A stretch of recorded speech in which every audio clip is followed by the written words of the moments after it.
happening, family? It's your man, Mark Black.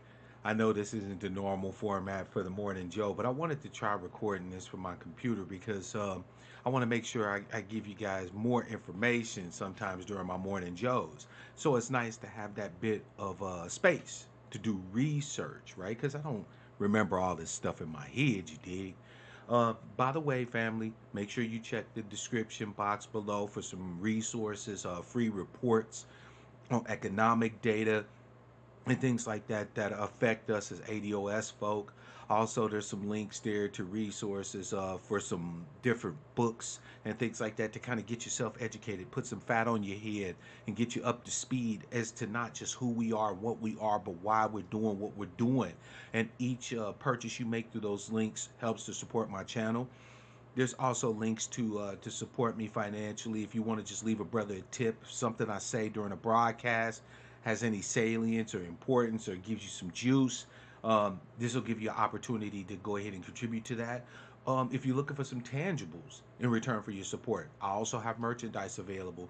There's going to be some changes in the merchandise store here shortly.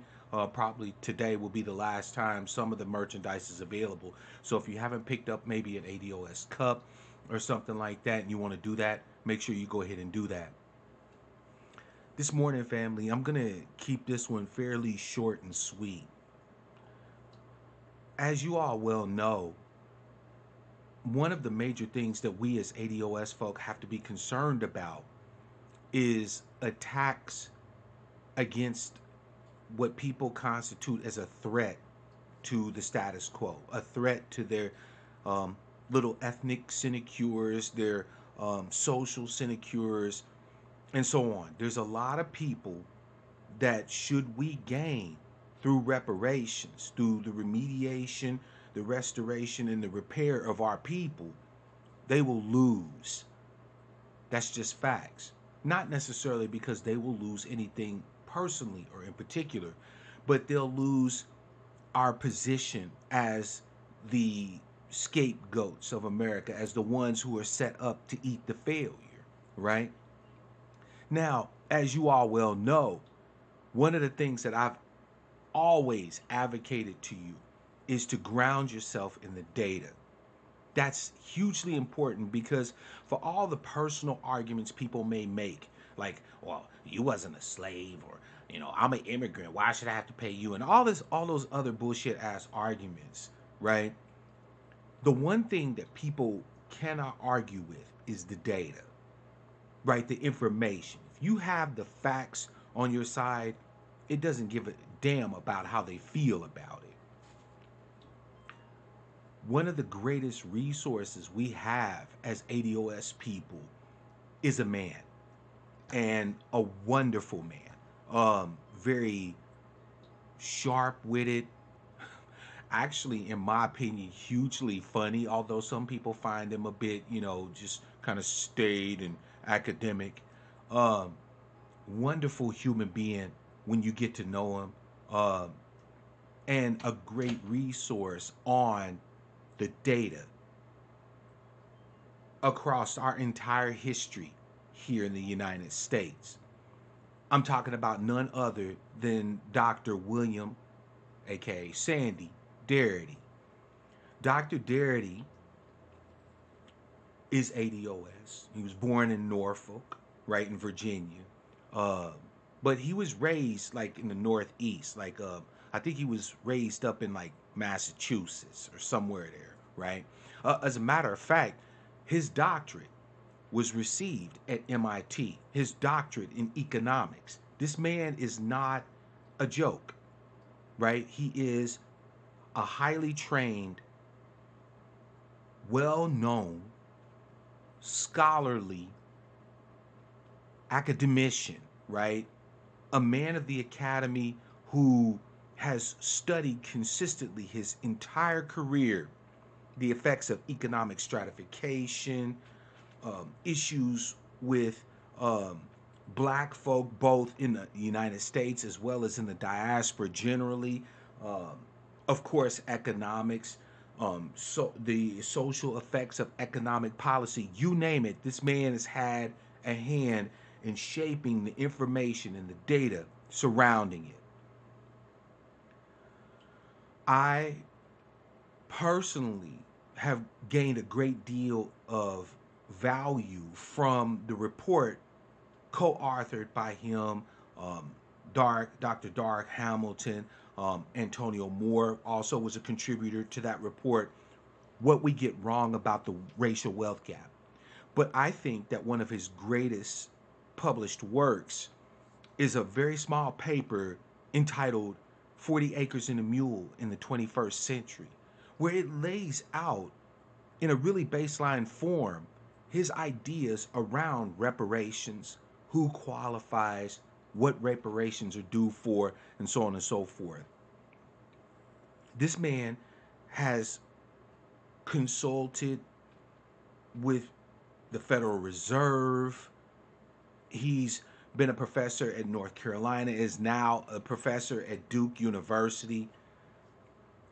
Just an amazing resource and a wealth of information he is. Just flat out.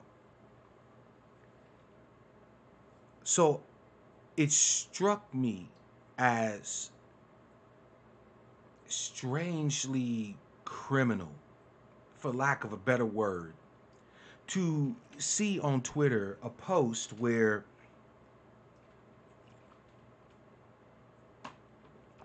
Cobra has been spreading information about ADOS being basically aligned with white supremacists and white nationalists, right?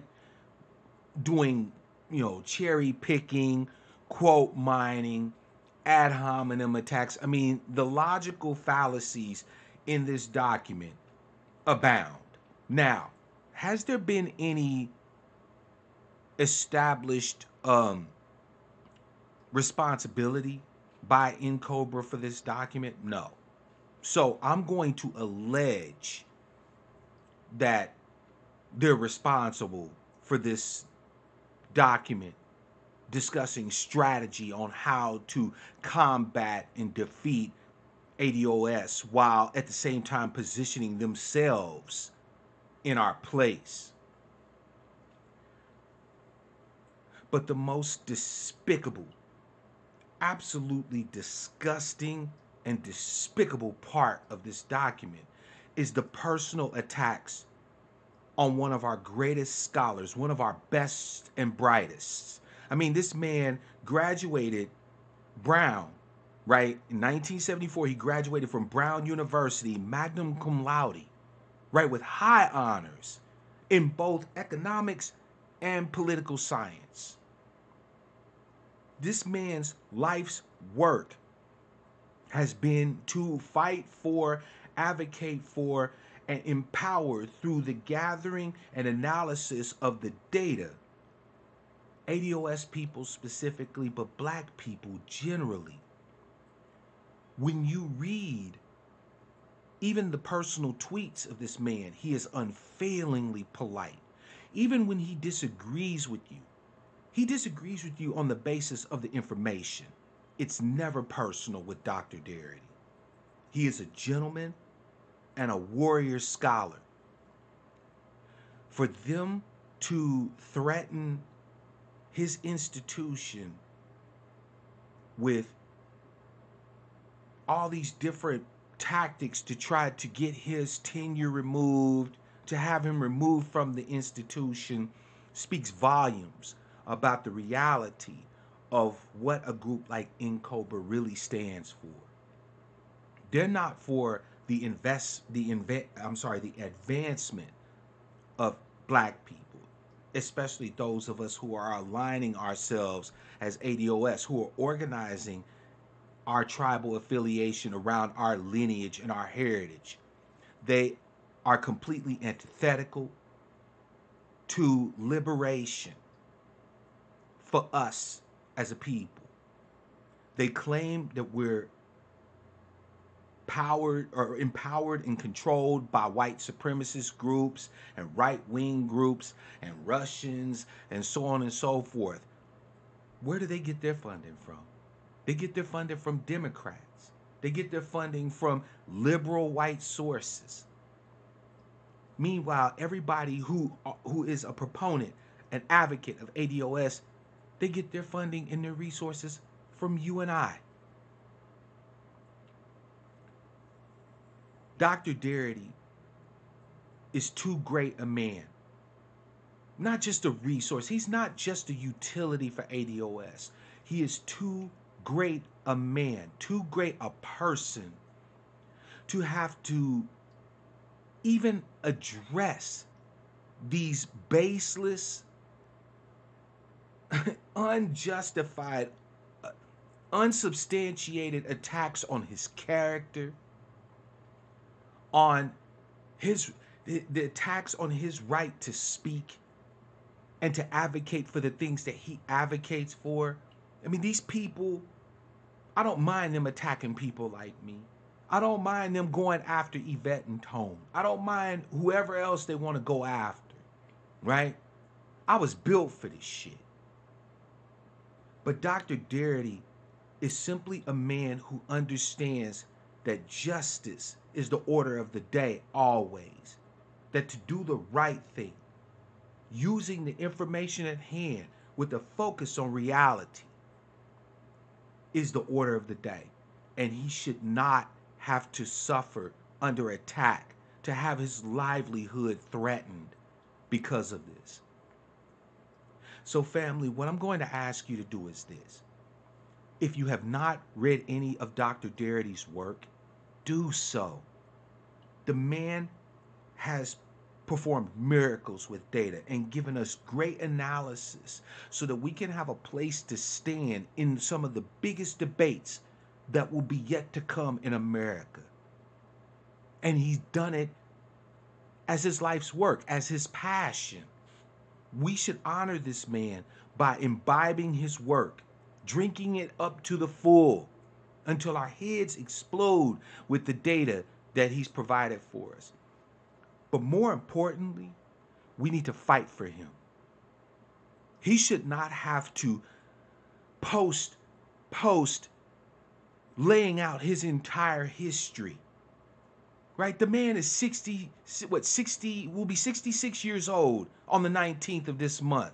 Happy early birthday to you, by the way, Dr. Darity. This man is too dignified to have to put up with bullshit games and fuckery from a defunct, irrelevant group of do-nothings that have had every opportunity to step up to the plate with his information, with his data, and create this moment in time, this transformational moment in time, and yet refuse to do so. Fight for him. Learn about his work and openly support him.